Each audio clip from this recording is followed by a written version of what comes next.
আসসালামু আলাইকুম ওয়া রাহমাতুল্লাহি ওয়া বারাকাতুহু। এই মুহূর্তে যারা আমাকে দেখছেন দেশ এবং বিদেশ থেকে, আমি এখন দাঁড়িয়ে আছি পেট্রোজরি মোল্লাবাড়ি বিজয়নগরের মেইন রোডে। এই মেইন রোডের দুর্দশা, এটা যেন রাস্তা নয়, এটা যেন মৎস্য চাষের একটা উপযোগী একটা পুকুর হয়ে দাঁড়িয়েছে।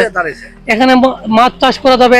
আপনারা দেখেন যে এখানে মাছ চাষ করার মতো উপযুক্তি অথবা ধান লাগানোর মতো একটা উপযুক্তি পরিবেশ হয়েছে। আজ থেকে 1.5 মাস পূর্বে 43 লক্ষ টাকা মঞ্জুর করা হয় এই রাস্তার কাজের জন্য। কিন্তু 6 জন লোককে ভাগ করে দেওয়া হয়। আমরা তাদেরকে চিনি জানি। এই 6 জন লোককে রাস্তাকে ডিভাইডেশন করে কাজ দেওয়া হয়। এই কাজ দেখেন, একটা অটো ড্রাইভার, তার সাথে একটু কথা বলি দেখি। এই দেখেন যে আমি হাঁটতে পারতেছি না।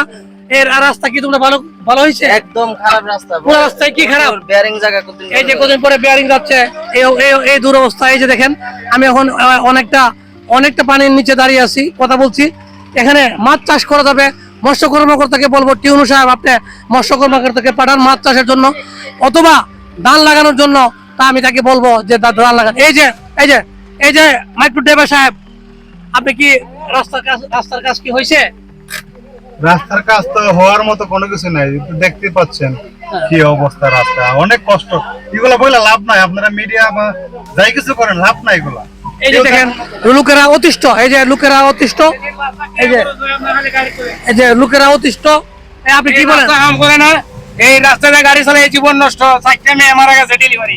এই যে দেখেন, এই যে সিএনজি ড্রাইভারে কি 4টা মেয়ে মারা গেছে এই আওলা দুলাই তুই এই ডেলিভারি। তার মানে অসুস্থ লোকেরা, তারপর ডেলিভারি পেশেন্ট এই রাস্তাতে চলাচল করতে পারে না। একটা সুস্থ মানুষ, এটা একটা বিজয়নগরের প্রধান রাস্তার এই দুরবস্থা যদি হয়, এই যে তাহলে আর আনাচে কানাচে রাস্তা কোথায় হবে? আমার সামনে দেখেন একজন মুরব্বী দাঁড়িয়ে আছে, তার সাথে আমি কথা বলছি।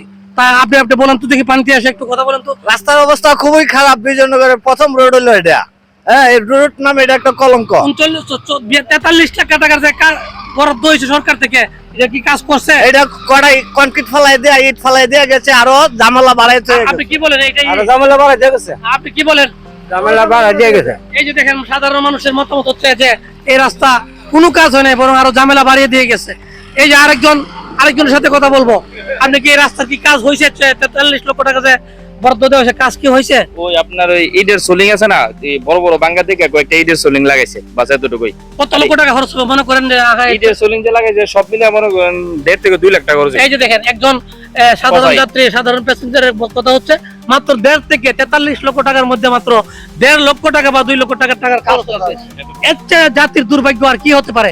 এই যে দেখেন, আমি হাঁটতেছি, দেখেন এই যে পুরোটা রাস্তার এই কঠিন, আমি কি হাঁটবো? পুরোটা রাস্তার এই কঠিন দুরবস্থা। এই যে খানা খন্দকে পড়া।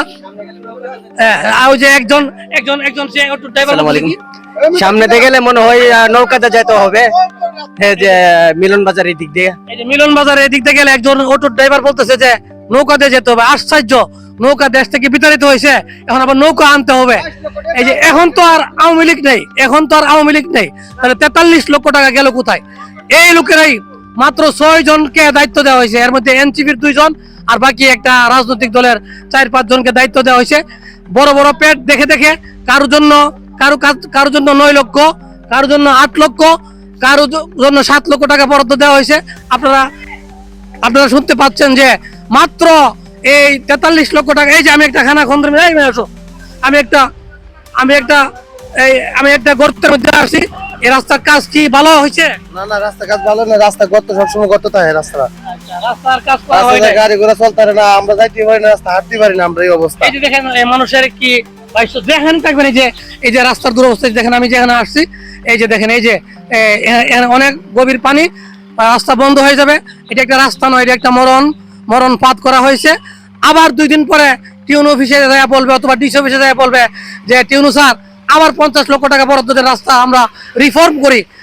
এই যারা রাস্তার কাজ করে অথবা কন্ট্রাক্টর থেকে আমি জানতে পারলাম যে এই রাস্তা যদি 43 লক্ষ টাকার কাজ যদি অন্তত 30 লক্ষ টাকার কাজ হইতো, তাহলে এই রাস্তা দিয়ে মানুষ চলাচল করতে পারতো। দেখেন কি কষ্টের মধ্যে লোকগুলো চলাফেরা করতেছে। 2 দিন পরে বন্ধ হয়ে যাবে, একটা সুস্থ মানুষও অসুস্থ হয়ে যাবে। সুতরাং এই দুর্নীতি যারা করছে, যার দুর্নীতির সাথে জড়িত, যে রাজনৈতিক বিদ্যার দুর্নীতির সাথে জড়িত তাদেরকে তাদের রাজনৈতিক দল থেকে বহিষ্কার করা উচিত। কেউ যদি 2 নম্বরই করে থাকে, কেউ যদি এই কাজের সাথে বাঘ বসিয়ে থাকে, তাহলে কেউরও একটা পানিশমেন্ট হওয়া প্রয়োজন। আপনি কি মনে করেন যে রাস্তার কাজটা ভালো হয়েছে? না না, রাস্তার কাজ ভালো হয়নি। 39 লক্ষ টাকার মধ্যে কত টাকার কাজ হয়েছে মনে করেন? এটা 3 ভাগের 1 ভাগ কাজ হতে পারে। এই যে ওনার এই অবস্থা, এই যে কাজ হয় নাই, সকলের ধারণা যে কাজ হয় নাই, সকলের ধারণা বাস্তব প্র্যাকটিক্যাল। আমি আপনাদেরকে হেঁটে হেঁটে বোঝাচ্ছি পুরা রাস্তা, এই সিঙ্গারবিল থেকে এই আটকলা, তারপর শ্রীপুর, তারপর নোয়াগার মোড়, তারপরে লক্ষ্মীপুর, টুকসানপুর, এরপরে চম্পকনগর ব্রিজ পার হয়ে পুরা রাস্তার এই দুর্দশা। আমি এখন পেটাজুরি মোল্লাবাড়ির ঠিক মসজিদের সামনে দাঁড়িয়ে কথা বলছি। আপনারা প্রতিবাদ করুন, যারা এই টাকা আত্মসাৎ করছে দল থেকে বহিষ্কার করুন এবং দৃষ্টান্তমূলক শাস্তির ব্যবস্থা করুন।